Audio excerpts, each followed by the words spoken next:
ಮುತ್ತಣ್ಣ, ನಾನ್ ಕೇಳಿದ್ದಕ್ಕೆ ಜವಾಬ್ ಹೇಳು. ನೀನು ಉಂಡಿ ಹಣ ಕದ್ದಿದ್ದು ದಿಟವೇನು? ನಮಸ್ಕಾರ ಸ್ನೇಹಿತರೆ, ಕನ್ನಡ ಬೈರಾಮೂರ್ತಿ ಯೂಟ್ಯೂಬ್ ಚಾನಲ್ಗೆ ತಮಗೆ ಸ್ವಾಗತ.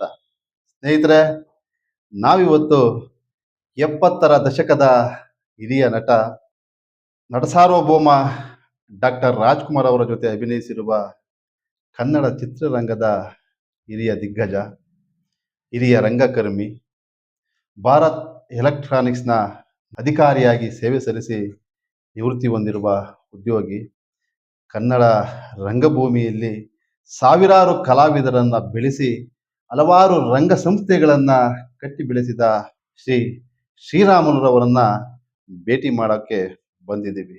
ಸ್ನೇಹಿತರೆ, ಶ್ರೀಯುತರು ಕನ್ನಡದ ಹೊರನಟ, ಶ್ರೇಷ್ಠ ನಟ ಡಾಕ್ಟರ್ ರಾಜ್ಕುಮಾರ್ ಅವರ ಜೊತೆ ಅಭಿನಯಿಸಿ ಕನ್ನಡದ ಹಿರಿಯ ನಟರಾದ ಖಳನಾಯಕ, ನಟ ಭಯಂಕರ ವಜ್ರಮುನಿ, ತೂಗದೀಪ ಶ್ರೀನಿವಾಸ್, ಪ್ರಣಯರಾಜ ಶ್ರೀನಾಥ್, ಶ್ರೀ ಜಯಂತಿ ಅಮ್ಮನವರು, ಕಲ್ಪನಾ ಮೇಡಮ್ನವರು, ಅನಂತ್ ನಾಗ್ರವರ ಜೊತೆನೂ ಸಹ ಅಭಿನಯಿಸಿ ಕನ್ನಡ ಚಿತ್ರರಂಗವನ್ನು ಶ್ರೀಮಂತಗೊಳಿಸಿದ ಹಿರಿಯ ಕಲಾವಿದ.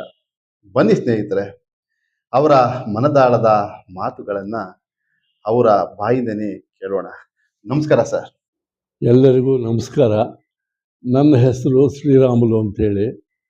ನಾನೊಬ್ಬ ರಂಗಕರ್ಮಿಯಾಗಿ, ಕಲಾವಿದನಾಗಿ ಸುಮಾರು 70 ವರ್ಷಗಳಿಂದ ಕೆಲಸ ಮಾಡ್ತಾಯಿದ್ದೀನಿ. ನನ್ನನ್ನು ಸಹ ಈ ವಯಸ್ಸಿನಲ್ಲಿ ಗುರುತಿಸಿ ನನ್ನ ವಿಚಾರನೂ ತಿಳ್ಕೋಬೇಕು ಅಂತ ಬಂದಿರತಕ್ಕಂಥ ನಿಮಗೆ ನನ್ನ ಹೃದಯಪೂರ್ವಕ ಅಭಿನಂದನೆಗಳು. ನಾನು ಇಲ್ಲೇ ಬ್ಯಾಂಗ್ಳೂರಿನಲ್ಲೇ ಹುಟ್ಟಿದ್ದು, ಬ್ಯಾಂಗ್ಳೂರಿನಲ್ಲೇ ಬೆಳೆದಿದ್ದು. ನಾನು 70 ವರ್ಷದ ಹಿಂದೆ ಆಕಸ್ಮಿಕವಾಗಿ ಈ ಕಲಾಕ್ಷೇತ್ರ, ಕಲಾಭೂಮಿಗೆ ಬಂದಿದ್ದು ನಾನು. ಆಗ ಯಾರೋ ನಾಟಕ ಮಾಡ್ತಾಯಿದ್ರು, ಇದೇನಪ್ಪ ರಿಹರ್ಸಲ್ಸ್ ಮಾಡ್ತಾ ಇದ್ದಾರಲ್ಲ ಅಂತ ಹೋಗಿ ನೋಡೋಕೆ ಹೋದೆ. ನೋಡುವಾಗ ಅದು ಅವರು ಹೇಳ್ತಾಯಿದ್ರು, ಇದು ತಮಿಳ್ನಲ್ಲಿ ಬರ್ಕೊಂಡು ಕನ್ನಡದಲ್ಲಿ ಮಾಡ್ತಾ ಇದ್ದೀರಲ್ಲ ಅಂತ ಓದಿ ಅವ್ರಿಗೆ ಹೇಳೋಕೆ ಹೋದೆ. ಹಾಗಾಗಿ ನಾನು ಅದರಲ್ಲಿ ಒಬ್ಬ ಕಲಾವಿದನಾಗಿ ಬೆಳೆಯಬೇಕಾದ ಪರಿಸ್ಥಿತಿ ಬಂತು. ಇದು ಆಕಸ್ಮಿಕವಾಗಿ ನಾನೊಬ್ಬ ಕಲಾವಿದನಾದೆ 70 ವರ್ಷಗಳ ಹಿಂದೆ. ಆಮೇಲೆ ಬರ್ತಾ ಬರ್ತಾ ಬರ್ತಾ ಆ ನಾಟಕದಲ್ಲೇ ಮಾಡ್ಕೊಂಡು ಬಂದೆ. ನಮ್ಮ ಮಲ್ಲೇಶ್ವರದಲ್ಲಿ ಆವಾಗ ಯಾವುದು ಕಲಾಕ್ಷೇತ್ರ, ಕಲಾಮಂದಿರ ಯಾವುದೂ ಇರಲಿಲ್ಲ ಆವಾಗ. ಆಗ ನಮ್ಮದೇ ಆದಂತಹ ಒಂದು ಕಮಲ ಕಲಾಮಂದಿರ ಅಂತ ಓಪನ್ ಮಾಡಿದ್ವಿ. ಆಗ ಇದ್ದಿದ್ದು ಈ ಕಡೆ ಮಲ್ಲೇಶ್ವರದಲ್ಲಿ ಕಮಲ ಕಲಾಮಂದಿರ ಮತ್ತು ಕಲಾಜ್ಯೋತಿ ಅಂತ ಎರಡಿತ್ತು. ಕಲಾಜ್ಯೋತಿ ಬಂದು ವಿಮಲಾ ರಂಗಾಚಾರ್ ಅವರು ಮತ್ತು ವೇಣುಗೋಪಾಲ್ ಅಂತ ನಡೆಸ್ತಾ ಇದ್ರು. ಈ ಕಮಲ ಕಲಾಮಂದಿರ ನಾನು ಪ್ರಾರಂಭ ಮಾಡಿದೆ 1955ರಲ್ಲಿ. ರವಿ ಆರ್ಟಿಸ್ಟ್ ಬಂದು ಜಿ ವಿ ಅಯ್ಯರ್ ನಡೆಸ್ತಾ ಇದ್ರು. ಚಿತ್ರಕಲಾವಿದರು ಬಂದು ಆನೂರು ಸುಬ್ರಾಯರ ಮಗ AS ಮೂರ್ತಿಯವರು ನಡೆಸ್ತಾ ಇದ್ರು. ಇಷ್ಟೇ ಆವಾಗ ಇದ್ದಿದ್ದು ಕಲಾಮಂದಿರಗಳು. ಆಗ ಇದ್ದಿದ್ದು ಟೌನ್ ಹಾಲು, ಕಲಾಕ್ಷೇತ್ರ, ಆಮೇಲೆ ಕನ್ನಡ ಸಾಹಿತ್ಯ ಪರಿಷತ್ ಇತ್ತು. ಇದರಲ್ಲೇ ನಾವು ಮಾಡಬೇಕಾಗಿತ್ತು ನಾಟಕಗಳು. ಹಾಗಾಗಿ ಅಲ್ಲಿ 1, 2, 3 ನಾಟಕ ಮಾಡ್ಕೊಂಡು ಬಂದ್ವಿ. ಅದರಲ್ಲಿ ಸ್ವಲ್ಪ ಬೆಳೆದ್ವಿ. ಅದರ ಮಧ್ಯೆ ಏನಾಯಿತು ಅಂದರೆ 1956ರಲ್ಲಿ ನಾನು BLಗೆ ಸೇರಿಕೊಂಡೆ. ನಾನು ಆಗ ಅವಾಗ ಇನ್ನೂ ಶುರುವಾಗಿತ್ತು BL. ಅವಾಗ ಅದಕ್ಕೂ ಮೊದಲು BL ಕಟ್ಟುವಾಗಲೇ ಸೇರಿಕೊಂಡಿದ್ದೆ ನಾನಲ್ಲಿ. ಆವಾಗಿನ್ನೂ ಡುಗಾಲ್ ಕಂಪ್ನಿ ಅಂತ ಒಂದಿತ್ತು, ಕಟ್ತಾ ಇದ್ರು. ಅಲ್ಲಿ ಕೂಡ ಕ್ಯಾಶುಯಲ್ ಲೇಬರ್ ಆಗಿ ಕೆಲಸ ಮಾಡಿದೆ 1 ವರ್ಷ. ಅದಾದಮೇಲೆ BL ಬಂತು. BLನಲ್ಲೂ ನನಗೆ ಅವಕಾಶ ಸಿಕ್ತು.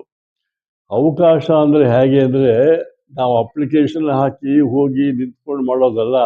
ಅವರೇ ಬಂದು ನಮ್ಮನ್ನು ಡಿಪ್ಲೊಮಾ ಓದುವಾಗ ಕರ್ಕೊಂಡು ಹೋದರು, ಬನ್ನಿ ಅಂತ ಹೇಳಿ. ಹೋಗಿ ಸೇರಿಕೊಂಡ್ವಿ. ಅಲ್ಲಿ ಒಂದು ಹಾಸ್ಟೆಲ್ ಥರ ಇತ್ತು. ಅಂದರೆ ಇಟಾಲಿಯನ್ ಸೋಲ್ಜರ್ಸ್ನ ಇಟ್ಟಿದ್ದಂಥ ಒಂದು ಬ್ಯಾರಕ್ಸ್ ಇತ್ತು. ಆ ಬ್ಯಾರಕ್ಸ್ನಲ್ಲಿ ನಮಗಿರಬೇಕು, ನೀವು 6 ತಿಂಗಳು ಇಲ್ಲೇ ಓದಬೇಕು, ಮಾಡಬೇಕು ಅಂತೇಳಿ ಟೆಕ್ನಿಕಲ್ ಟ್ರೈನಿಂಗ್ ಸೆಂಟರ್ ಅಂತ ಮಾಡಿ ನಮ್ಮನ್ನು ಅಲ್ಲೇ ಇರು ಅಂತ ಹೇಳಿದ್ರು. ಅಲ್ಲಿ ನಾನೊಂದು 6 ತಿಂಗಳು ಅಲ್ಲೇ ಇದ್ದೆ ನಾನು. ಆ ಸಮಯದಲ್ಲಿ ಕನ್ನಡ ಸಾಹಿತ್ಯ ಕೂಟ ಅಂತ ಒಂದು ನಾವು ಮಾಡ್ಕೊಂಡಿದ್ವಿ ಅಲ್ಲಿ. ಅದಾದಮೇಲೆ ಆ ಬ್ಯಾರಕ್ಸ್ ಎದುರುಗಡೆ ಒಂದು ಮರುಭೂಮಿ ಥರ ಕಾಡು ಥರ ಇತ್ತು. ಆ ಕಾಡಲ್ಲಿ ಒಂದು ಶೆಡ್ಡು, ಹಳೇ ಶೆಡ್ಡು. ಆ ಹಳೇ ಶೆಡ್ನಲ್ಲಿ ಅಲ್ಲಿ ಇವರೆಲ್ಲ ಹೇಳ್ತಾ ಇದ್ರು, ಆ ಇಟಾಲಿಯನ್ ಸೋಲ್ಜರ್ಸ್ನ ತಗೊಂಡು ಬಂದು ಕೂಡಿಸಿ ಅವ್ರಿಗೆ ಲೆಕ್ಚರ್ ಕೊಡೋದು ಮಾಡೋದು ಮಾಡ್ತಾ ಇದ್ರು ಅಂತ ಹೇಳಿದ್ರು. ಅದು ಇವಾಗ ಕಲಾಕ್ಷೇತ್ರ ಆಗಿರೋದು ಅದೇನೇ. ಅದು ಇದೆಲ್ಲ ಯಾವ ವರ್ಷದಲ್ಲಿ ಸರ್? 1956. ಆವಾಗ ಕಲಾಕ್ಷೇತ್ರ ಇರಲಿಲ್ಲ. ಆಗೇನಾಯ್ತು ಅಂದರೆ, ಈ ಇಂಡಿಪೆಂಡೆನ್ಸ್ ಡೇಗೆ ಸ್ಪೋರ್ಟ್ಸ್ ಕ್ಲಬ್ದವ್ರು, BL ಸ್ಪೋರ್ಟ್ಸ್ ಕ್ಲಬ್ದವರು ಒಂದು ಕಾರ್ಯಕ್ರಮ ಮಾಡಬೇಕು ಅಂತಂದ್ರು. ಏನು ಕಾರ್ಯಕ್ರಮ ಮಾಡೋದು ಅಂತ ನೋಡಿದ್ವಿ. ಆವಾಗ ಫೈನ್ ಆರ್ಟ್ಸ್ ಕ್ಲಬ್ ಇರಲಿಲ್ಲ. ಏನು ಮಾಡೋದು ಅಂತ ಹೇಳಿ ಫೈನ್ ಆರ್ಟ್ಸ್ ಸೆಕ್ಷನ್ ಅಂತ ಒಂದು ಮಾಡಿಕೊಂಡು ಸ್ಪೋರ್ಟ್ಸ್ ಕ್ಲಬ್ನಲ್ಲೇನೆ ಏನಾದರೂ ಮಾಡೋಣ ಅಂತ ಹೇಳಿ ಮಾಡಿದ್ವಿ. ಆವಾಗ ಸಂಜೀವ್ ಬಾಳಿಗಾರ್ ಅವ್ರ ವೈಫು, ಅವರು ನಮ್ಮ ಸಾಹಿತ್ಯಕೂಟಕ್ಕೆ ಪೇಪರ್ ಓದೋದಕ್ಕೆ, ಪುಸ್ತಕಗಳು ಓದೋಕ್ಕೆ ಬರ್ತಾ ಇದ್ರು. ಅವರು ಹೇಳಿದ್ರು, ನೀವೆಲ್ಲ ಕಲಾವಿದರು ಅಂತ ಹೇಳ್ತಿರಲ್ಲಪ್ಪ, ಯಾಕೆಂದರೆ ನಾನು ಇದಾಗಲೇ ಕಲಾಕ್ಷೇತ್ರದಲ್ಲಿ ನಮ್ಮ BLನಲ್ಲಿ ಕಮಲ ಕಲಾವಿದರು ಮಾಡಿದ್ನಲ್ಲ. ಅವರು ಗುರ್ತಿಟ್ಕೊಂಡ್ರು. ನನ್ನ ಜೊತೆಲಿ ಇನ್ನೊಬ್ರು ಇದ್ರು, ಗಂಗಾಧರಯ್ಯ ಅಂತ, ನಟ ಭಯಂಕರ ಗಂಗಾಧರಯ್ಯ ಅಂತ ಅವ್ರ ಹೆಸರು. ಅವರು ವರದಾಚಾರಿ ಮೆಮೋರಿಯಲ್ ಆಗ ಕೆಲಸ ಮಾಡ್ತಾ ಇದ್ರು. ಅವರು ನಮ್ಮ ಮ್ಯಾನೇಜಿಂಗ್ ಡೈರೆಕ್ಟರ್ಗೆ ಡ್ರೈವರ್ ಆಗಿದ್ದರು. ಅವ್ರು ಹೇಳಿದ್ರು, ಸರ್ ನೀವು ಕಲಾಮಂದಿರದಲ್ಲಿ ಮಾಡ್ತಿರಲ್ಲ, ನಾನು ಮಾಡ್ತೀನಿ, ಏನಾದರೂ ಒಂದು ಮಾಡೋಣ ಸರ್ ಇಲ್ಲಿ ಅಂದರು. ಆಯಿತು ಅಂಥೇಳಿ ನಾವು ಏನು ಮಾಡಿದ್ವಿ, ಜಾಗ ಹುಡುಕಿದ್ವಿ. ಎಲ್ಲೂ ಜಾಗ ಸಿಗಲಿಲ್ಲ. ಇವಾಗ ನಮ್ಮ BL ಗೆಸ್ಟ್ ಹೌಸ್ ಇದೆಯಲ್ಲ, MD ಹೌಸು, ಅದ್ರ ಹಿಂದ್ಗಡೆ ಒಂದು ದೊಡ್ಡ ಶೆಡ್ ಇತ್ತು. ಆ ಶೆಡ್ಡನ್ನು ನೋಡಿದ್ವಿ. ಅಲ್ಲಿ ಸಿಕ್ಕಾಪಟ್ಟೆ ಸಾಮಾನುಗಳು, ಗುಜರಿ ಸಾಮಾನುಗಳು ಎಲ್ಲ ಬಿದ್ದಿದ್ವು. ಅವೆಲ್ಲ ಕ್ಲೀನ್ ಮಾಡಿಕೊಂಡು ಈ ಕಾರ್ ತೊಳೆಯೋಕೆ ರ್ಯಾಂಪ್ ಇರುತ್ತಲ್ಲ, ಆ ರ್ಯಾಂಪ್ ಮೇಲೆ ಒಂದಿಷ್ಟು ಹಲ್ಗೆ ಹಾಕ್ಕೊಂಡು ಅದನ್ನೇ ಸ್ಟೇಜ್ ಮಾಡಿಕೊಂಡು ಒಂದು ನಾಟಕ ಅಂತ ಶುರು ಮಾಡಿದ್ವಿ. ಅಲ್ಲಿ ಯಾವುದು, ನಾನೇ ಬರೆದಿದ್ದ ನಾಟಕ ಸಾಮ್ರಾಟ್ ಅಶೋಕ್ ಅಂತ ಮೊದಲೇ ನಾಟಕ ಅದು. ಅಂದರೆ ತಮ್ಮ ಪ್ರಥಮ ನಾಟಕ ಭಾರತ ಎಲೆಕ್ಟ್ರಾನಿಕ್ಸ್ಗೆ ಅದು ಮೊದಲನೇ ನಾಟಕ ಅದು, ಸಾಮ್ರಾಟ ಅಶೋಕ. ಹೌದು. ಸಾಂಸ್ಕೃತಿಕ ಕಾರ್ಯಕ್ರಮವೂ ಅದು ಮೊದಲನೇದೇನೆ. ಆ ನಾಟಕದ ಜೊತೆಗೆ ಒಂದು ಡ್ಯಾನ್ಸ್ ಪ್ರೋಗ್ರಾಮ್, ಒಂದು 10 ನಿಮಿಷ, ಒಂದು 15 ನಿಮಿಷ ಹಾಡುಗಳು ಮಾಡಿ ಒಂದು ಸಾಂಸ್ಕೃತಿಕ ಕಾರ್ಯಕ್ರಮ ಕೊಟ್ವಿ. ಅದಕ್ಕೆ ನಮ್ಮ MD ಶ್ರೀ ಬಾಳಿಗಾರ್ ಅವರು ಮತ್ತು ಅವರ ವೈಫು ಸಂಜೀವ್ ಬಾಳಿಗಾರ್ ಅವರು ಕೂಡ ಬಂದು ಪ್ರಿಸೈಡ್ ಮಾಡಿದ್ರು ಅದಕ್ಕೆ. ಅದು ನಮ್ಗೆ ಭಾಳ ಸಂತೋಷ. ಯಾಕೆಂದರೆ ಫಸ್ಟ್ ಮ್ಯಾನೇಜಿಂಗ್ ಡೈರೆಕ್ಟರ್ ಬಂದು ಪ್ರಿಸೈಡ್ ಮಾಡಿದ್ರು. 56ನೇ ಇಸ್ವಿ ಇದೆ, ಸಂತೋಷದ ವಿಚಾರ ಅಲ್ವ ಅದು. ಆಮೇಲೆ ಅವರು ನಾಟಕ ನೋಡಿದ್ರು, ಬಹಳ ಚೆನ್ನಾಗಿದೆ ಅಂತ ಹೇಳಿದ್ರು. ಆಮೇಲೆ ಜನಗಳು ಒಂದು 150 ಜನ ಬಂದಿದ್ರು. ಕೆಳಗಡೆ ಒಂದು ಜಮಖಾನ ಹಾಸಿ ಅಲ್ಲೇ ಕೂಡಿಸಿದ್ವಿ, ಅದೆಲ್ಲ ಕ್ಲೀನ್ ಮಾಡಿ. ಅಲ್ಲಿಂದ ಪ್ರಾರಂಭ ಆಯಿತು ನಮ್ಮ BL ಸಾಂಸ್ಕೃತಿಕ ಕಾರ್ಯಕ್ರಮಗಳು. ಮೊದಲನೇ ನಾಟಕನೂ ಸಕ್ಸಸ್ ಆಯಿತು. ಆವಾಗ ನಮಗೆ ಹೆಂಗಸರು ಯಾರು ಪಾಠ ಮಾಡ್ತಾ ಇರಲಿಲ್ಲ. ಈವನ್ ಇಲ್ಲಿ ಮಲೇಶ್ವರದಲ್ಲಿ ಕಮಲ ಕಲಾಮಂದಿರದಲ್ಲೂ ಯಾರು ಹೆಂಗಸರು ಮಾಡ್ತಿರ್ಲಿಲ್ಲ. ಗಂಡು ಹುಡುಗರೇನೆ ಹೆಂಗಸರು ಪಾಠ ಮಾಡ್ತಾ ಇದ್ರು. ಈವನ್ ರವಿ ಆರ್ಟಿಸ್ಟ್ನಲ್ಲೂ ಅಷ್ಟೇ. ಆಗಿನ ಕಾಲದಲ್ಲಿ ಪರಿಸ್ಥಿತಿ ಆಗಿತ್ತು. ಬಟ್ ನಮಗೆ ಈ ಲೇಡೀಸ್ ಪೇಯ್ಡ್ ಆರ್ಟಿಸ್ಟ್ ಅಂತ ಬರೋರು, ಅನ್ಸೂಯಾದೇವಿ, ಆಮೇಲೆ ಸರೋಜಾದೇವಿಯವರು ಮಾಡ್ತಾ ಇದ್ರು ಅವಾಗ. ಆಮೇಲೆ ಸುಬ್ಬಲಕ್ಷ್ಮಿಯವರು, ನಾಗರತ್ನಮ್ಮನವರು, ಹೀಗೆ ಬಹಳ ಜನ ಪೇಯ್ಡ್ ಆರ್ಟಿಸ್ಟ್ ಅಂತ ಬರೋರು. ಅವ್ರನ್ನ ನಾವು ದುಡ್ಡು ಕೊಟ್ಟು ಕರ್ಕೊಂಡ್ಬಂದು ನಾಟಕಗಳಲ್ಲಿ ಮಾಡಿಸ್ತಾ ಇದ್ವಿ. ಆಮೇಲೆ ಅಮೆಚೂರ್ಸು, ಲೇಡೀಸು ಬರೋದಕ್ಕೆ ಶುರು ಮಾಡಿದ್ರು. ಅದು ಬೆಳೀತಾ ಬಂತು. ನಮ್ಮ BLನಲ್ಲಿ ಕೂಡ ಅಷ್ಟೇನೆ. ನಮಗೆ ಯಾರೂ ಸಿಗಲಿಲ್ಲ. ಅಲ್ಲಿ ನಾವೇ ನಾಟಕ ಮಾಡ್ತಾ ಇದ್ವಿ. ಇಲ್ಲಿ ನಮ್ಮ ಕಲಾಮಂದಿರ, ಅಲ್ಲಿ ನಾಟಕ ಮುಗಿಸ್ಬಿಟ್ಟು ಕಲಾಮಂದಿರಕ್ಕೆ ಬಂದ್ವಿ ನಾವು. ಕಲಾಮಂದಿರದಲ್ಲಿ ಏನಾಯಿತು ಅಂದರೆ, ಈ BL, HMT, ಆಮೇಲೆ ಕಿರ್ಲಸ್ಕರು, LRD, ಹೀಗೆ ಅನೇಕ ಫ್ಯಾಕ್ಟ್ರಿಗಳವರೆಲ್ಲನೂ ನಮಗೆ ಸೇರಿಕೊಂಡ್ರು. ಸುಮಾರು ಒಂದು 40-50 ಜನ ಆರ್ಟಿಸ್ಟ್ ಆಗಬೇಕು ಅಂತ ಬಂದರು.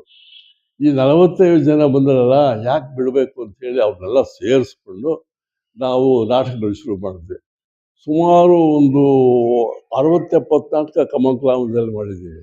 ಆವಾಗ ಹೇಗಿತ್ತು ಕಂಡೀಷನ್ ಅಂದರೆ, ನಮಗೆ 10 ರೂಪಾಯಿ ಕೊಡಿ ನೀವು ಮೆಂಬರ್ಶಿಪ್ಪು, ನಾವು ನಿಮಗೆ 4 ನಾಟಕ ಕೊಡ್ತೀವಿ ನಾವು. ಇದು ಮಲ್ಲೇಶ್ವರದಲ್ಲಿ ನಮ್ಮದು ಸ್ವಂತ ನಾವು ಅಸೋಸಿಯೇಷನ್ ಮಾಡ್ಕೊಂಡಿದ್ವಲ್ಲ, ಆ ಕಲಾಮಂದಿರ ಅದು. ತಾವೇ ರಂಗ ಸ್ನೇಹಿತರನ್ನ ಸೇರಿಸಿ ಕಟ್ಟಿದಂತ ಸಂಸ್ಥೆ. ಹೌದು. ಆ ಸಂಸ್ಥೆಯಲ್ಲಿ ವರ್ಷಕ್ಕೆ 4 ನಾಟಕ ಮಾಡ್ತೀವಿ, ಒಂದು ಆರ್ಕೆಸ್ಟ್ರಾ ಕೊಡ್ತೀವಿ, 10 ರೂಪಾಯಿ ಫೀಸ್ ಕೊಡಿ ಅಂತ. ₹10 ನಾವು 4 ನಾಟಕ ಮಾಡಬೇಕು, ಒಂದು ಆರ್ಕೆಸ್ಟ್ರಾನು ಕೊಡಬೇಕು ವರ್ಷದಲ್ಲಿ. ಹಾಗಾಗಿ ಏನಾಯಿತು, ಒಂದಷ್ಟು ಜನ ಬೆಳೆದ್ರು. 50-60 ಜನ ಇದ್ದವರು 180 ಜನ ಮೆಂಬರ್ಸ್ ಆದರು ನಮಗೆ, ಕಲಾವಿದರು ಮತ್ತು ನಮ್ಮ ಪೋಷಕರು. ಈ 180 ಜನಕ್ಕೆ ನಾವು ನಾಟಕ ಮಾಡಲೇಬೇಕಾದ ಪರಿಸ್ಥಿತಿ ಬಂತು. ಯಾಕೆಂದರೆ ಅವ್ರು ₹10 ಕೊಟ್ಬಿಟ್ಟಿದ್ದಾರೆ ಅವರು.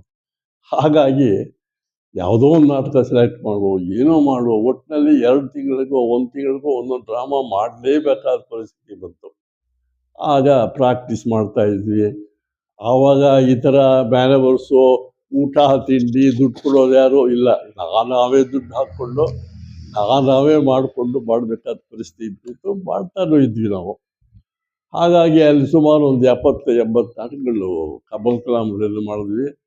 10ನೇ ವರ್ಷ ಅಂತ ಒಂದು ವಾರ್ಷಿಕೋತ್ಸವ ಮಾಡಿದ್ವಿ. ದೊಡ್ಡ ದೊಡ್ಡ ಆರ್ಟಿಸ್ಟ್ಗಳೆಲ್ಲ ಬಂದಿದ್ರು. ನಾವು ಸುಮಾರು ಮಂಡೋದರಿ, ಸೈರಂದರಿ, ಆಮೇಲೆ ಹಿರಣ್ಯಕಶಿಪು, ಹೀಗೆ ಬೇಕಾದಷ್ಟು ನಾಟಕ, ವಿಗಡ ವಿಕ್ರಮರಾಯ, ಅಂಗುಲಿ ಮಾಲ, ಬೇಕಾದಷ್ಟು ನಾಟಕಗಳು ಮಾಡಿದ್ವಿ ಅಲ್ಲಿ. ಅದಕ್ಕೆಲ್ಲನೂ ಆ ಆಥರ್ಸ್ನೇ ಕರೆಸ್ತಾ ಇದ್ವಿ ನಾವು.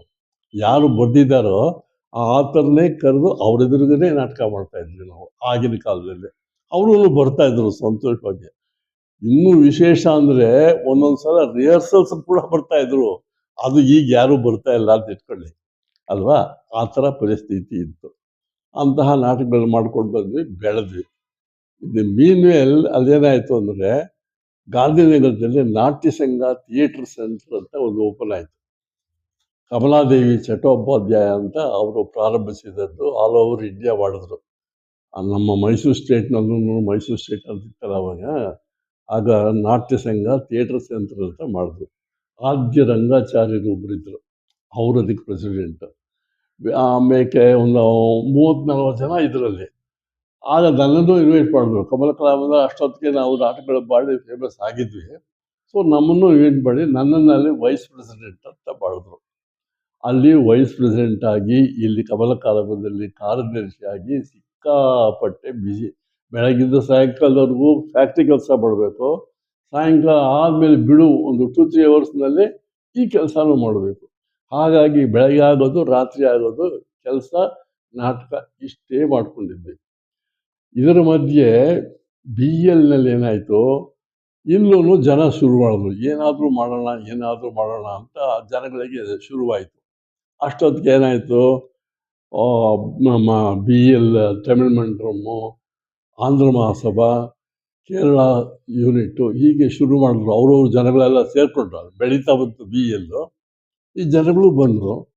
ಇವರು ಶುರು ಮಾಡಿಕೊಂಡ್ರು, ಏನಾದರೂ ಒಂದು ಮಾಡೋಣ ಸರ್ ಅಂತ. ಆಗ ಸಂಜೀವ್ ಬಾಳಿಗೆ ಅವ್ರಿಗೆ ಹೇಳಿದ್ವಿ, ನಾವೊಂದು ಫೈನ್ ಆರ್ಟ್ಸ್ ಓಪನ್ ಮಾಡ್ತೀವಿ ಮೇಡಮ್ ಅಂತ ಹೇಳಿ ಅವ್ರ ಹತ್ರ ಕೇಳಿದ್ವಿ. ಅವ್ರು ಹೇಳಿದ್ರು, ನೀವು ಇರೋದೇ ಒಂದು 10-15 ಜನ, ಇನ್ನೂ ಒಂದು ಜಾತಿಗೆ ಇವಾಗ ಇದೆಯಲ್ಲ ಕನ್ನಡ ಸಾಹಿತ್ಯ ಕೂಡ, ಅದರಲ್ಲಿ ಏನು ಮಾಡ್ತೀರೋ ಮಾಡಿ ಎಂದರು. ಆಮೇಲೆ ಅವರು ಒಂದು ಕ್ವಶನ್ ಕೇಳಿದ್ರು, ಏನು ಎಲ್ಲ ಮಾಡಿ ಎಲ್ಲಿ ಮಾಡ್ತೀರಿ ನೀವು, ಜಾಗ ಎಲ್ಲಿದೆ ನಿಮಗೆ, ಸ್ಟೇಜ್ ಎಲ್ಲಿದೆ ಅಂತ ಕೇಳಿದ್ರು. ಈ ಪ್ರಶ್ನೆ ಬಂದಾಗ ನಾವೆಲ್ಲ ಸೇರಿ ಏನಾದರೂ ಮಾಡಿ ಸ್ಟೇಜ್ ಮಾಡಬೇಕಲ್ಲ ಅಂತ. ಎಲ್ಲೂ ಸಿಗಲಿಲ್ಲ.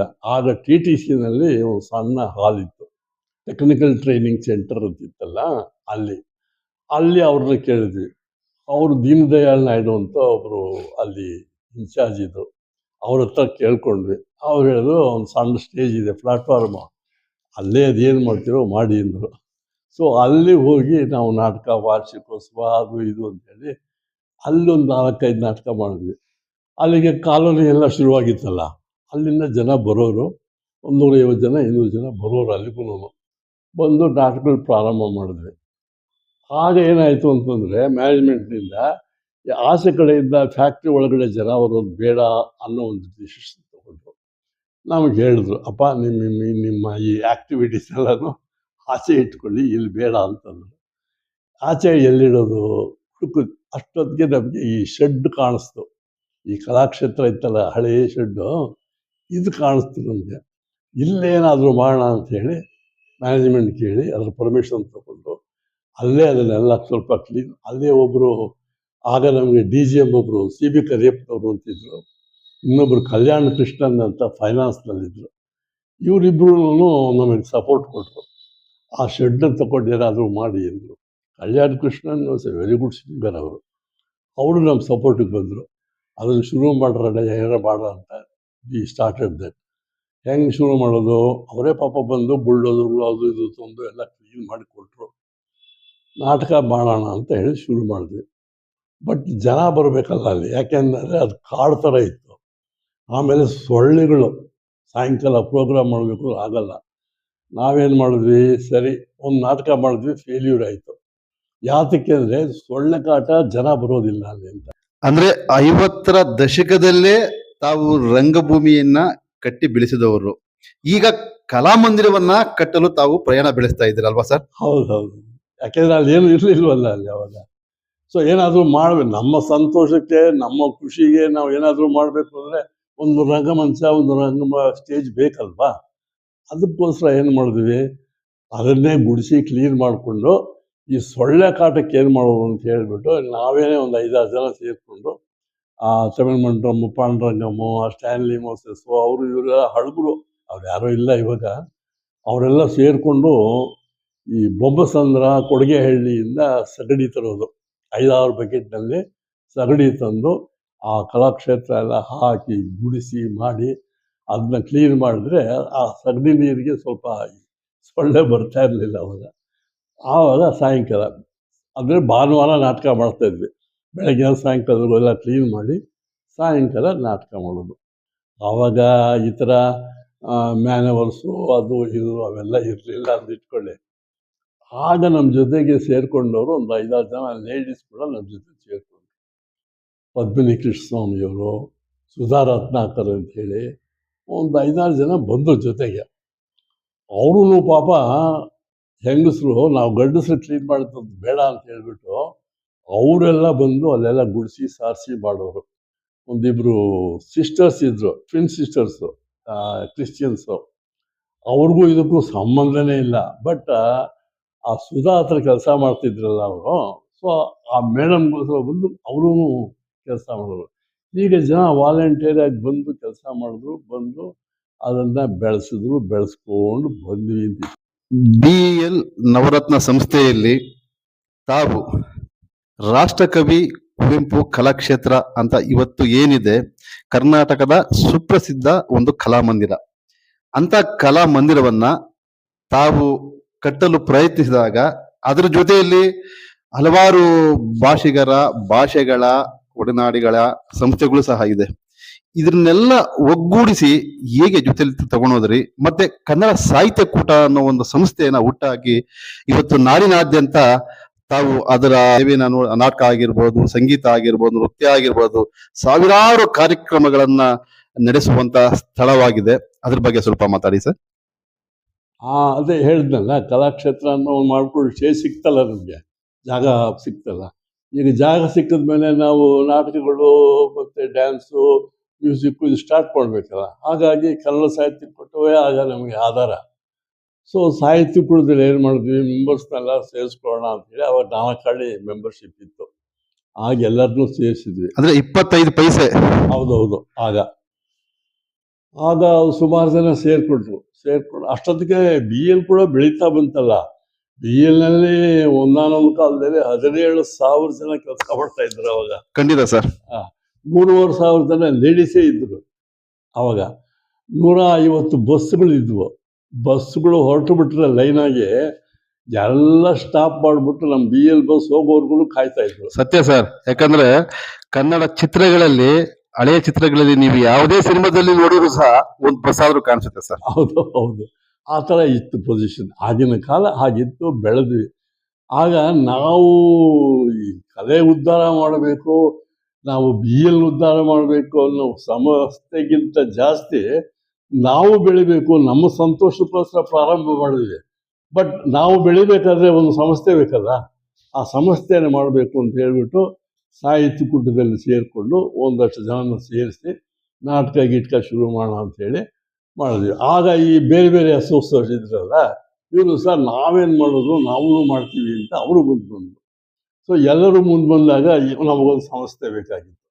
ಆ ಸಂಸ್ಥೆ ಬಂದು BL ಫೈನ್ ಆರ್ಟ್ಸ್ ಕ್ಲಬ್ ಅಂತ ಮಾಡೋಣ, ಸ್ಪೋರ್ಟ್ಸ್ ಕ್ಲಬ್ನಲ್ಲಿ 7 ದಿವಸ ನಾವು ಇರೋದು, ಆ ಸೆಕ್ಷನ್ ಅಂತ ಬೇಡ, ನಮ್ಮದೇ ಒಂದು ಫೈನ್ ಆರ್ಟ್ಸ್ ಕ್ಲಬ್ ಮಾಡೋಣ ಅಂತ ಹೇಳಿಬಿಟ್ಟು ಅಷ್ಟೊತ್ತಿಗೆ ವಿಶ್ವನಾಥ್ ರಾವು, ಸೀತಾರಾಮು ಇವರೆಲ್ಲ ನಮ್ಮನ್ನು ಬಿ ಎಲ್ ಸೇರ್ಕೊಂಡಿದ್ರು. ಅಷ್ಟೊತ್ತಿಗೆ ಅವಾಗ ಬಂದರು. ಆಗೇನು ಮಾಡಿದ್ವಿ, ಇವ್ರನ್ನೆಲ್ಲ ಸೇರಿಸ್ಕೊಂಡು ಒಂದು ಮೀಟಿಂಗ್ ಮಾಡೋಣ ಅಂತ ಮಾಡಿದ್ವಿ. ಎಲ್ಲಿ ಗಣೇಶ ಗುಡಿ ಇದೆಯಲ್ಲ ಇವಾಗ, ಅಲ್ಲಿ ಒಂದು ಮೀಟಿಂಗ್ ಮಾಡಿದ್ವಿ.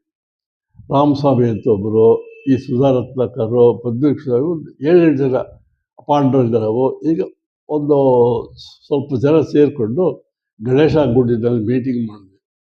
ಮೀಟಿಂಗ್ ಮಾಡಿಬಿಟ್ಟು ಇದಕ್ಕೆ ಏನು ಫೈನ್ ಆರ್ಟ್ಸ್ ಕ್ಲಬ್ ಅಂತ ಮಾಡೋಣ ಅಂತ. ಬಟ್ ಅದಕ್ಕೆ ಪರ್ಮಿಷನ್ ಬೇಕು, ಮ್ಯಾನೇಜ್ಮೆಂಟು ನೋಡಬೇಕು ಅಂದರು. ಆಯಿತು, ಕಲ್ಯಾಣ್ ಕೃಷ್ಣನ್ ಇದಾರಲ್ಲ ನಮ್ಗೆ ಸಹಾಯ ಮಾಡ್ತಾರವರು, ಬಿಕಾಸ್ ಈ is himself is A singer ಅಂತೇಳಿ ಅವ್ರನ್ನ ಅಪ್ರೋಚ್ ಮಾಡಿದ್ವಿ. ಅವ್ರು ಹೇಳಿದ್ರು ಆಯಿತು ಮಾಡೋಣ, ನಾನು ಬರ್ತೀನಿ ಅಂತ ಹೇಳಿದ್ರು. ಸರ್ ನೀವೇ ಸೆಕ್ರೆಟ್ರಿ ಆಗಬೇಕು, ನೀವೇ ಪ್ರೆಸಿಡೆಂಟ್ ಆಗಬೇಕು ಮಾಡಿ. ಅವರಿಲ್ಲ, ನೀನು ಸೆಕ್ರೆಟ್ರಿ ಆಗು ಅಂತಂದ್ರು. ಮುಂದೆ ನಿಂತ್ಕೊಂಡು ಕೆಲಸ ಮಾಡ್ತಿದ್ದಲ್ಲ ನಾನು. ಅದಕ್ಕೆ ನಾನು ಹೇಳಿದೆ, ಇಲ್ಲ ಸರ್ ನಾನು ಕಲಾಮಂದಿರದಲ್ಲಿ ಬ್ಯುಸಿ ಇದ್ದೀನಿ, ನಾಟ್ಯ ಸಂಘದಲ್ಲಿ ಇದ್ದೀನಿ, ಮನೆ ಇರೋದು ಮಲ್ಲೇಶ್ವರದಲ್ಲಿ, ಇಲ್ಲಿ ಬಂದು ನಾನು ಕೆಲಸ ಮಾಡೋಕ್ಕಾಗಲ್ಲ. ಬಟ್ ಆಫೀಸ್ ಬೇರೆಯವ್ರು ಮಾಡೋಣ, ನಾನು ಜೊತೆಲಿದ್ದು ಕೆಲಸ ಮಾಡ್ತೀನಿ ಅಂತೇಳಿ ಎಲ್ಲೂ ಆಫೀಸ್ ಬೇರೆಯವ್ರು ಆಗಲಿಲ್ಲ. ಅಲ್ಲಿ ಜೊತೆಲಿ ಕೆಲಸ ಮಾಡ್ತಾ ಇದ್ದೆ ನಾನು. ಯಾತಕ್ಕೆ ಅಂದರೆ ನಾನು ಇಲ್ಲಿ ಬಹಳ ಬ್ಯುಸಿಯಾಗಿದ್ದೆ. ಆವಾಗ ವರ್ಷಕ್ಕೆ 4 ನಾಟಕ ಕೊಡಲೇಬೇಕು, ನಾಟ್ಯ ಸಂಘದಲ್ಲೂ ಪ್ರೋಗ್ರಾಮ್ಗಳು ಮಾಡಲೇಬೇಕು.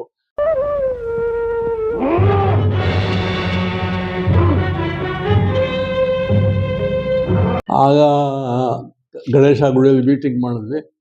ಕಲ್ಯಾಣ್ ಕೃಷ್ಣರು ಬಂದರು. ಅವ್ರು ಹೇಳಿದ್ರು ನಾನು ಬೇಡ, DGM CB ಕರಿಯಪ್ಪನವ್ರು ಇದ್ದಾರಲ್ಲ, ಅವಾಗ DGM ಅಂದರೆ ನಂಬರ್ 1 ಅಷ್ಟೇ, ಅದೇ ದೊಡ್ಡ ಅಧಿಕಾರ ಅವಾಗ. ಹೌದು, ಅದೇ ದೊಡ್ಡ. ಅವಾಗ ಇಬ್ಬರೇ DGMಗಳು ಇಡೀ ಭಾರತ ಎಲೆಕ್ಟ್ರಾನಿಕ್ಸು. ಒಂದು ಕರಿಯಪ್ಪನವರು, ಇನ್ನೊಬ್ಬರು ಸುಬ್ರಹ್ಮಣ್ಯಂ ಅಂತ ಆ ಕಡೆ ವಾಸ್ ಡಿವಿಷನ್ನಲ್ಲಿ, ಈ ಕಡೆ ಎಕ್ವಿಪ್ಮೆಂಟ್ಸ್ ಅಂತ 2. ಸೊ ಅವ್ರನ್ನ ಹೋಗಿ ನಾವು ವಿಚಾರಿಸಿದ್ವಿ. ಅವರು ಇದೆಲ್ಲ ಮೊದಲು ಬೇಡ ಅಂದರು. ಆಮೇಲೆ ಕಲ್ಯಾಣ್ ಕೃಷ್ಣರವರು ಒಪ್ಪಿಸಿದ್ರು. ಅವ್ರನ್ನ ನಾವು ಪ್ರೆಸಿಡೆಂಟ್ ಮಾಡಿದ್ವಿ, ಕಲ್ಯಾಣ್ ಕೃಷ್ಣ ಸೆಕ್ರೆಟ್ರಿ ಆದರು, ಪ್ರಾರಂಭ ಮಾಡಿದ್ವಿ. ಅಷ್ಟೊತ್ತಿಗೆ ಮ್ಯಾನೇಜ್ಮೆಂಟ್ನವರು ಏನು ಮಾಡಿದ್ರು, ಈ ಕಲಾಕ್ಷೇತ್ರನ ಸ್ವಲ್ಪ ರಿಪೇರಿ ಮಾಡೋಣ ಅಂತ ಮುಂದೆ ಬಂದರು. ಯಾಕೆಂದರೆ 2 ಮ್ಯಾನೇಜ್ಮೆಂಟ್ನವ್ರು ಸಿಕ್ಕಿದ್ರಲ್ಲ ನಮಗೆ, ಅವ್ರ ರೆಕಮೆಂಡೇಶನ್ ಮೇಲೆ ಮುಂದೆ ಬಂದರು. ನಾವು ಅಷ್ಟೊತ್ತಿಗೆ ನಾವು ಏನಾದರೂ ಮಾಡಿ ಒಂದು ಪ್ರೋಗ್ರಾಮ್ ಮಾಡಬೇಕು ಅಂತ ಮಾಡ್ಕೊಂಡ್ಬಿಟ್ಟಿದ್ವಿ. ಜಾಗ ಹುಡುಕಿದ್ವಿ, ಸಿಗಲಿಲ್ಲ. ಇದು ಕಲಾಕ್ಷೇತ್ರ ಇನ್ನೂ ರೆಡಿಯಾಗಿಲ್ಲ ಅಂಥೇಳಿ ಮಲ್ಲೇಶ್ವರದಲ್ಲಿ ಕೆನರಾ ಯೂನಿಯನ್ ಅಂತ ಒಂದಿದೆ, ಅಲ್ಲಿ ನಾವು ಒಂದು ಅಂಗುಲಿಮಾಲ ಮತ್ತು ಸುಂದರೋಪ್ ಸುಂದರು ಅಂತೇಳಿ 2 ನಾಟಕ ಮಾಡಿದ್ವಿ. ಕಲಾಕ್ಷೇತ್ರದ ಫೈನ್ ಆರ್ಟ್ಸ್ ಕ್ಲಬ್ ಅಂತಲೇ ಹೆಸರಿಟ್ಟು ಅಲ್ಲಿ ಪ್ರಾರಂಭ ಮಾಡಿದ್ವಿ. ಆವಾಗ ಸುಮಾರು ಟಿಕೆಟು ಹಾಕಿದ್ವಿ ಅದಕ್ಕೆ. ಆ ಟಿಕೆಟು ಹೋಗಿ ಖರ್ಚೆಲ್ಲ ಹೋಗಿ ನಮಗೊಂದು 160 ರೂಪಾಯಿ ಏನೋ ಮಿಕ್ತು. ಅವತ್ತಿನ ಟಿಕೆಟ್ ಬೆಲೆ ಎಷ್ಟು ಸರ್? ಆವಾಗ 1 ರೂಪಾಯಿ ಇತ್ತು. 1 ರೂಪಾಯಿ ಒಬ್ಬರಿಗೆ. 2 ರೂಪಾಯಿ ಕೊಟ್ಬಿಟ್ರೆ ಮುಂದ್ಗಡೆ ಒಂದು 20 ಸೀಟು ಅವ್ರಿಗೆ ಸ್ಪೆಷಲ್ ಆಗಿರುತ್ತೆ, ಸೀಟು. ಹೌದು, 2 ರೂಪಾಯಿಗೆ. 2 ರೂಪಾಯಿಗೆ. ಆ ಥರ ನಾವು BL ಕಲೆಕ್ಟ್ ಮಾಡಿ ಕೆನರಾ ಯೂನಿಯನ್ನಲ್ಲಿ ನಾಟಕ ಮಾಡಿದ್ವಿ. ಆವಾಗ ಸ್ವಲ್ಪ ಹಣ ಮಿಕ್ತು ಅದರಲ್ಲಿ. ಆವಾಗ ಆವಾಗ ರಿಹರ್ಸಲ್ಸ್ ಹೇಗೆ ಅಂದರೆ, ವಿಶ್ವನಾಥ್ ಅವ್ರ ಮನೇಲಿ ರಿಹರ್ಸಲ್ಲು, ಪದ್ಮಿನಿ ಕೃಷ್ಣಸ್ವಾಮಿಯವ್ರ ರಿಹರ್ಸಲ್ಲು, ರಾಮಸ್ವಾಮಿಯವ್ರ ಮನೇಲಿ ರಿಹರ್ಸಲ್ಲು. ಯಾಕೆಂತಂದರೆ ಎಲ್ಲಿ ರಿಹರ್ಸಲ್ ಜಾಗ ಇಲ್ಲ, ಕನ್ನಡ ಸಾಹಿತ್ಯ ಕೊಟ್ಟು ಬಿಟ್ಟರೆ ನಮಗೆ ಬೇರೆ ರಿಹರ್ಸಲ್ ಜಾಗವೇ ಇಲ್ಲ. ವರ್ಕಿಂಗ್ ಡೇ ದಿವಸ ಕನ್ನಡ ಸಾಹಿತ್ಯ ಕೂಟದಲ್ಲಿ ಮಾಡ್ತಾ ಇದ್ವಿ, ಬೇರೆ ಭಾನುವಾರಗಳ ದಿವಸ ಈ ಥರ ಅವ್ರವ್ರ ಮನೆಗಳಲ್ಲಿ ಅವರೇ ಪಾಪ ಊಟ ಹಾಕೋರು, ಅವರೇ ಎಲ್ಲ ಮಾಡಿಕೊಂಡು ರಿಹರ್ಸಲ್ಸ್ ಮಾಡಿ ನಾಟಕ ಮಾಡಿದ್ವಿ. ಒಂದು 160 ರೂಪಾಯಿ ಮಿಕ್ತು. ಅದನ್ನು ತೊಗೊಂಡೋಗಿ ಫೈನ್ ಆರ್ಟ್ಸ್ ಕ್ಲಬ್ನ ಹೆಸರಿನಲ್ಲಿ ಹಾಕಬೇಕು ಅಂತ ಸ್ಟೇಟ್ ಬ್ಯಾಂಕ್ ಆಫ್ ಇಂಡಿಯಾ ಶುರುವಾಗಿತ್ತು ಅವಾಗ. ಇವತ್ತಿನ ಭಾರತ್ ಎಲೆಕ್ಟ್ರಾನಿಕ್ ಲಲಿತ ಕಲಾ ಸಂಘ. ಹೌದು, ಅದರ ಹೆಸರಿನಲ್ಲಿ ಒಂದು 160 ರೂಪಾಯಿ ಕಟ್ಟಬೇಕು ಅಂತ ಹೋದ್ವಿ. ಅವ್ರು ತಗೊಳ್ಳಿಲ್ಲ, ಯಾಕೆಂದರೆ ಅವ್ರ ಬೈಲಾಸು ಅದು ಇದೆಲ್ಲ ಬೇಕು, ಅದೆಲ್ಲ ತಗೊಂಡು ಬಂದಿದ್ರು. ಆಗ 260 ರೂಪಾಯಿ ಇಟ್ಕೊಂಡಿರೋ, ಯಾರ ಹತ್ರ ಇಟ್ಕೊಳ್ಳೋದು ಇದನ್ನ? ಆಗ ನಾಯಗಮ್ ಅಂತ ಹೇಳಿ ನಮ್ಮ MD ಅವರು PA ಒಬ್ಬರಿದ್ರು, ಅವರು ನನಗೆ ಪರಿಚಯ. ಹೆಂಗೆ ಅಂದರೆ ಬಸ್ನಲ್ಲಿ ಇಬ್ಬರು ಒಟ್ಟಿಗೆ ಓಡಾಡ್ತಾ ಇದ್ವಿ ಟ್ರಾವೆಲಿಂಗ್ನಲ್ಲಿ. ಅವ್ರಿಗೆ ಕೇಳಿದ್ರೆ ಅವ್ರು ಹೇಳಿದ್ರು, ಸರಿ ನಾನು ಕಳಿಸ್ತೀನಿ ಅಂತೇಳಿ ಅವ್ರು SBIಗೆ ಫೋನ್ ಮಾಡಿ ಇದನ್ನು ಕಟ್ಟಿಸ್ಕೊಳ್ಳಿ, ಆಮೇಲೆ ನಾವು ಇದೆಲ್ಲ ಎಲ್ಲ ಮಾಡಿಕೊಡ್ತೀವಿ ಬೈಲಾಸು ಅಂತೇಳಿ ಫೈನ್ ಆರ್ಟ್ಸ್ ಕ್ಲಬ್ ಹೆಸರಿನಲ್ಲೇ 160 ರೂಪಾಯಿ ಕಟ್ಬಿಟ್ವಿ. ಯಾವಾಗ? 1962ರಲ್ಲಿ. 160 ರೂಪಾಯಿ ಅವತ್ತಿನ ಕಾಲಕ್ಕೆ ದೊಡ್ಡ ಅಮೌಂಟ್ ಅಲ್ವಾ ಸರ್? ಹೌದು, ಬಹಳ ದೊಡ್ಡ ಅಮೌಂಟು. ಆಗ ಕಟ್ಟಿಬಿಟ್ಟು ಅಲ್ಲಿಂದ ಮತ್ತೆ ಫೈನ್ ಆರ್ಟ್ಸ್ ಕ್ಲಬ್ ಅಂತ ಪ್ರಾರಂಭ ಮಾಡಿಬಿಟ್ವಿ. ಅವಾಗ ಕಮಿಟಿ ಒಂದು ಮಾಡಬೇಕು. ಕಮಿಟಿ ಯಾರು ಮಾಡಬೇಕು? ಈ ಅಸೋಸಿಯೇಷನ್ನವ್ರನ್ನೆಲ್ಲ ಒಬ್ಬರು ತಗೊಂಡು ನೀವೊಬ್ರು ಬನ್ನಿ ಅಂತೇಳಿ ಸಾಹಿತ್ಯ ಒಂದು ಇಬ್ಬರನ್ನು ತಗೊಂಡು ಪ್ರಾರಂಭ ಮಾಡಿದ್ವಿ. ಪ್ರಾರಂಭ ಆಯಿತು. ಇವಾಗಲೂ ಚೆನ್ನಾಗಿ ನಡೀತಾ ಇದೆ. ಇದು ಬೀನ್ ಮೇಲೆ ಅಲ್ಲಿ ಕಲಾಕ್ಷೇತ್ರದಲ್ಲಿ ಪ್ರೋಗ್ರಾಮ್ಸ್ ಮಾಡೋದಕ್ಕೆ ಪ್ರಾರಂಭ ಮಾಡಿ ಈ ಕಡೆ ನನಗೆ ಬಹಳ ಕೆಲಸ ಇತ್ತಲ್ಲ. ಯಾಕೆಂದರೆ ನಾನು ಇದನ್ನೂ ಅಟೆಂಡ್ ಮಾಡಬೇಕು. ಕಮಲ ಕಲಾಮಂದಿರ ಮತ್ತು ನಾಟ್ಯ ಸಂಘ ವಾಸ್ ಆಲ್ಸೋ ಇಂಪಾರ್ಟೆಂಟ್. ಯಾಕೆಂದರೆ ನಾನೇ ಪ್ರಾರಂಭ ಮಾಡೋದು ಅಸೋಸಿಯೇಷನ್ಗಳು ಅದು ಬೆಳಿಬೇಕಲ್ಲ. ಹಾಗಾಗಿ ಏನು ಮಾಡಿದೆ, ಇಲ್ಲಿಗೆ ಬಂದು ಕೆಲಸ ಮಾಡ್ತಾಯಿದ್ದೆ ಸಾಯಂಕಾಲದ ಹೊತ್ತು. ಆ ಕೆಲಸ ಮಾಡುವಾಗ ನಮಗೇನಾಯಿತು ಅಂದರೆ, ಅಲ್ಲಿ ನಾಟ್ಯ ಸಂಘದಲ್ಲಿ ಈ ಗಿರೀಶ್ ಕಾರ್ನಾಡ್ ಅವರು, ಲಂಕೇಶ್ ಅವರು, ಈ ಥರ ಒಂದು 7-8 ಜನ, ವಿಮಲಾ ರಂಗಾಚಾರ್ ಅವರು, ಆದ್ಯ ರಂಗಾಚಾರ್ ಅವರು, ಹೀಗೆ ಬಹಳ ದೊಡ್ಡವರೆಲ್ಲ ಅಲ್ಲಿ ಬರ್ತಾಯಿದ್ರು. ಆವಾಗೆಲ್ಲ ನಾವು ಬಹಳ ಸಣ್ಣವರು, ಅವರು ಬೆಳೆದು ನಿಂತಿದ್ದಂಥ ಆಸಾಮಿಗಳವರು. ಅವರು ಹೇಳಿದ್ರು, ಇಲ್ಲಿ ನಾವು ಒಂದು ನಾಟಕ ಮಾಡಬೇಕು ಅಂತ ಲಂಕೇಶ್ ಅವ್ರನ್ನ ಕೇಳಿದ್ವಿ. ಲಂಕೇಶ್ ಅವರು ಆವಾಗೊಂದು ಹೊಸ ನಾಟಕ ಬರೆದಿದ್ರು, ನನ್ನ ತಂಗಿಗೊಂದು ಗಂಡು ಕೊಡು ಅಂತ ಬರೆದಿದ್ರು ಅವರು ಆವಾಗ. ಅವ್ರು ಹೇಳಿದ್ರೆ ಇದನ್ನು ಮಾಡೋಣ ಕಡೆಯ ಅಂದರು. ಆಯಿತು, ಇದನ್ನೇ ಮಾಡೋಣ ಅಂತೇಳಿ ಆವಾಗ ಶಾರದಾ ಅಂತ ಒಬ್ಬರು, ವೆಂಕಟ ಸುಬ್ಬಯ್ಯ ಅಂತ, ಅವರು is a very famous artist. ಅವರಿಗೆ ಆಗ ಅವಾರ್ಡ್ಗಳು ಬೇಕಾದಷ್ಟು ಬಂದಿದೆ. ಅವರಿಗೆ ಕನ್ನಡ ರಾಜ್ಯೋತ್ಸವ ಅವಾರ್ಡು ಅದು ಇದೆಲ್ಲ ಬಂದಿದೆ. ಅವರು is a very good artist, ಬರಹಗಾರರವರು. ಅವ್ರ ಮಿಸಸ್ಸು ಬಂದು ಶಾರದಾ ಅಂದ್ಬಿಟ್ಟು, ಅವ್ರನ್ನೆಲ್ಲ ಸೇರಿಸ್ಕೊಂಡು ಮಲೇಶದಲ್ಲಿ ಒಬ್ಬರು, ಅವ್ರ ಹೆಸರು ನಾಗರತ್ನ ಅಂತ, ಅವ್ರನ್ನೆಲ್ಲ ನಾವು ಅವರು ಆ ಮಲೇಶದಲ್ಲಿ ಆಗಿನ ಕಾಲಕ್ಕೆ ಎಮ್ಮ ಬ್ಯೂಟಿ, ಅದಕ್ಕೆ ನಾವು ನಾಗರತ್ನ ಅಂತ ಯಾರೂ ಕರೀತಿರ್ಲಿಲ್ಲ ಅವ್ರನ್ನ. ಬುಟ್ಟಿ ಅಂತ ಕರೀತೀವಿ. ಅಂದ್ರೆ ಅಯ್ಯಮ್ಮ ಸುಂದರವಾಗಿರೋದಕ್ಕೆ. ಹೌದು. ಅವರು ಗಿರೀಶ್ ಕಾರ್ನಾಡ್ ಅವರು ಹೇಳಿದ್ರು, ನಾವು ಯಯಾತಿ ನಾಟಕ ಮಾಡೋಣ ಅಂದರು. ಆಯಿತು ಸರ್, ಇದು ಈಗ ನನ್ನ ತೆಗಿಗೊಂದು ಗಂಡು ಮುಗಿಸ್ಬಿಡೋಣ, ಆಮೇಲೆ ಅದನ್ನು ಮಾಡೋಣ ಅಂತ. ಇದು ಮೀನ್ವೇಲ್ ಅಜ್ಜಂಪುರದಲ್ಲಿ ನಾಟಕದ ಕಾಂಪಿಟೇಷನ್ಗಳಾಗ್ತಾ ಇತ್ತಲ್ಲಿ. ಅದು ಭಾಳ ಫೇಮಸ್ ಆಗಿನ ಕಾಲಕ್ಕೆ. ಕರ್ನಾಟಕದಲ್ಲಿ ಅಜ್ಜಂಪುರ ಡ್ರಾಮಾ ಕಾಂಪಿಟೇಷನ್ನು, ಇಲ್ಲಿ ಬ್ಯಾಂಗ್ಳೂರಿನಲ್ಲಿ ಶಶಿ ಕಲಾವಿದರು ಡ್ರಾಮಾ ಕಾಂಪಿಟೇಷನ್ನು ವೆರಿ ಫೇಮಸ್, ಸ್ಟೇಟ್ ಲೆವೆಲ್ನಲ್ಲಿ ಮಾಡ್ತಾಯಿದ್ರು ಅವರು. ಆಗ ನಾವು ಅಜ್ಜಂಪುರಕ್ಕೆ ಹೋದ್ವಿ. ನನ್ನ ತಂಗಿಗೊಂದು ಗಂಡು ಕೊಡು ಅಂತ ತಗೊಂಡು, ಆಗ ನಾಣಿ, ಆಮೇಲೆ ಕಪ್ಪಣ್ಣ ಅಂತಿದ್ದಾರಲ್ಲ ಇವಾಗ ಅವರು, ಹೌದು ಸರ್, ಕರ್ನಾಟಕ ನಾಟಕ ಅಕಾಡೆಮಿ ಅಧ್ಯಕ್ಷರು. ಹೌದು, ಅವರೆಲ್ಲ ಸೇರಿಕೊಂಡು ನಾವು ಅಜ್ಜಂಪುರದಲ್ಲಿ ನಾಟಕ ಮಾಡೋಣ ಅಂತ ಹೇಳಿ ತೀರ್ಮಾನ ಮಾಡಿ ಹೋದ್ವಿ. ವೆಂಕಟ ಸುಬ್ಬಯ್ಯನವರು, ನಾವು, ನಾಣಿನೂ ಬಂದಿದ್ದ. ಅದಕ್ಕೆ ಹೋಗಿ ನಾಟಕ ಮಾಡ್ಕೊಂಡು ಬಂದ್ವಿ. ಎಲ್ಲಿ? ಅಜ್ಜಂಪುರದಲ್ಲಿ. ತಾವು ನಾಣಿ ಸರ್ ಅಂತಂದ್ರೆ ಮೇಕಪ್ ಮಾಡ್ತಾರೆ, ಇಂದಿನ ಹಿರಿಯ ಮೇಕಪ್ ಕಲಾವಿದರು. ಹೌದೌದು. ಅವರು ಅವಾಗ ನಾಟಕದಲ್ಲಿ ಇದ್ರು ಅವರದ್ದು. ಹೋಗಿ ನಾಟಕ ಮಾಡ್ಕೊಂಡು ಬಂದ್ವಿ. ಗಿರೀಶ್ ಕಾರ್ನಾಡ್ ಅವರು ಈಗ ನಾಟಕ ಮಾಡೋಣ ಅದು ಆಯಿತು ಅಂತಂದ್ವಿ. ಅವ್ರದ್ದು ಯಯಾತಿ ನಾಟಕ ತಗೊಂಡೆ. ನಾನು ಕ್ರೂರೊಂದು, ಅವ್ರ ಫಾದರು, ಅವರು ಯಯಾತಿಯನ್ನು ಮಾಡ್ತೀವಿ ಅಂತಂದರು. ಪರಿಮಳ ಅಂತ ಒಬ್ಬರು, ಮತ್ತು ನಾಗರತ್ನ ಅಂತ ಒಬ್ಬರು, ಇವರೆಲ್ಲ ಒಂದು ಶಾರದಾ ಎಲ್ಲ ಸೇರಿಕೊಂಡು ನಾಟಕ ಶುರು ಮಾಡಿದ್ವಿ. ರಿಹರ್ಸಲ್ಸು ನಾಟ್ಯ ಸಂಘದಲ್ಲಿ. ರಿಹರ್ಸಲ್ ಮಾಡ್ತಾ ಏನು ಮಾಡಿದ್ರು, ಗಿರೀಶ್ ಕಾರ್ನಾಡ್ ಅವರ ತಂದೆಯವರು, ಅವರು ಮದ್ರಾಸ್ನಲ್ಲಿ ಪ್ರಿಂಟಿಂಗ್ ಪ್ರೆಸ್ನಲ್ಲಿ ಎಲ್ಲೋ ಕೆಲಸದಲ್ಲಿದ್ದರು. ಅವ್ರ ಮಿಸ್ಸಸ್ಸು ಅವ್ರದ್ದೇನೋ ಸ್ವಲ್ಪ ತಾಪತ್ರೆ ಇತ್ತು, ಅವರು ತೀರ್ಕೊಂಡ್ರು. ಸೊ ಗಿರೀಶ್ ಕಾರ್ನಾಡ್ ಅವರು ಮದ್ರಾಸ್ಗೆ ಹೋಗ್ಬೇಕಾಯಿತು. ಯಯಾತಿ ನಾಟಕ ರಿಹರ್ಸಲ್ ಮಾಡಿದ್ವಿ. ಬಟ್ ಆಗ ನಾಟ್ಯ ಸಂಘದಲ್ಲಿ ಅಲ್ಲಿಗೆ ನಿಲ್ಲಿಸ್ಬಿಟ್ವಿ. ಯಾಕೆಂತಂದರೆ ನಾನು 4-5 ಕಡೆ ಕೆಲಸ ಮಾಡ್ತಾ ಇದ್ನಲ್ಲ. ಹಾಗಾಗಿ ಇಲ್ಲಿ BL ಫೈನ್ ಆರ್ಟ್ಸ್ ಕ್ಲಬ್ಬೂ ಬಿಡೋಂಗಿಲ್ಲ, ಸಾಹಿತ್ಯ ಕೂಟನೂ ಬಿಡೋಂಗಿಲ್ಲ, ಕಮಲ ಕಲಾಲನೂ ಬಿಡೋಂಗಿಲ್ಲ. ಹಾಗೆ ಮಾಡಿ ಏನಾದರೆ ಇಲ್ಲಿ ಮತ್ತೆ ಕಲಾಕ್ಷೇತ್ರದಲ್ಲಿ ಸ್ವಲ್ಪ ಆ್ಯಕ್ಟಿವಿಟೀಸ್ ಜಾಸ್ತಿ ಆಗ್ತಾ ಬಂತು. ಜನ ಬೆಳೀತಾ ಬಂದರು, ಕಲಾವಿದರು ಜಾಸ್ತಿ ಆದರು, ನಾಟಕಗಳು ಜಾಸ್ತಿ ಆಯಿತು. ಹಾಗಾಗಿ ನಾಟಕಗಳು ಶುರು ಮಾಡಿಬಿಟ್ವಿ. ಸ್ವಲ್ಪ ಫೈನಾನ್ಸು ಶುರು ಮಾಡಿದ್ವು. ಆಗ ನಾವು ಬೈಲ ಅದು ಇದು ಅಂತೆಲ್ಲ ಮಾಡಿ, ನಮ್ಮ CB ಕರ್ಜಪ್ಪನವರು ಮತ್ತು ಕಲ್ಯಾಣ ಕೃಷ್ಣವ್ರನ್ನವರು, ವಿಶ್ವನಾಥ್, ರಾಮಸ್ವಾಮಿ, ಪದ್ಮಿನಿಯವರು ಎಲ್ಲ ಸೇರಿಕೊಂಡು ಒಂದು ಕಮಿಟಿ ಮಾಡಿ, ಆ ಕಮಿಟಿಲೇ ಒಂದು ಬೈಲ ಮಾಡಿ ಅದನ್ನ SBಗೆ ಕೊಟ್ಟು ಪ್ರಾರಂಭ ಮಾಡಿದ್ವಿ. ಪ್ರತಿ ತಿಂಗಳು, 2 ತಿಂಗಳಿಗೂ, 1 ತಿಂಗಳಿಗೂ ಒಂದೊಂದು ಪ್ರೋಗ್ರಾಮ್ ನಡೀತಾನೆ ಇತ್ತು. ಯಾಕೆ ಅಂತಂದರೆ ಜನಗಳಿಗೆ ಅವಾಗ ಬೇರೆ ಏನೂ ಇಲ್ಲ ಕಾಲೋನಿಯಲ್ಲಿ. ಈ ನಾಟಕ, ಮತ್ತು ಈ ಡ್ರಾಮಾ, ಇದು ಡ್ಯಾನ್ಸು, ಮ್ಯೂಸಿಕ್ಕು, ಇದು ಬಿಟ್ಟು ಬೇರೆ ಯಾವುದೇ ಎಂಟರ್ಟೈನ್ಮೆಂಟ್ ಇಲ್ಲ. ಹಾಗಾಗಿ ಕಲಾಕ್ಷೇತ್ರದಲ್ಲಿ ಏನೇ ಮಾಡಿದ್ರು ಕೂಡ ಜನ ಸಿಕ್ಕಾಪಟ್ಟೆ ಬಂದು ಸೇರ್ತಾ ಇದ್ರು ಅವಾಗ.